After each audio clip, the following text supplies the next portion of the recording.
پر وہ مال جو بہت محبوب ہے خرچ کرنا، درد دل کے واسطے پیدا کیا انسان کو، ورنہ طاعت کے لیے کچھ کم نہ تھے کروبیاں۔ اگر یہ نہیں ہے تو کچھ نہیں۔ حضور نے فرمایا من یحب الرفق فقد حرم الخیر کلہ، جو شخص دل کی نرمی سے محروم ہو گیا وہ کل کے کل خیر سے محروم ہو گیا۔ کسی کو دکھ میں دیکھو اور اس پوزیشن میں ہو کہ تم اس کا کوئی مداوع کر سکو اور نہ کرو، پھر تم چاہے مفسر ہو، محدث ہو، نیک نہیں ہو۔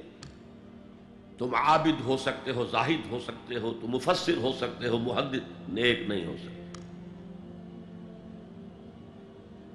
من یحب الرفق، رفق کہتے ہیں نرمی، رفیق ہمارا ساتھی، دمساز۔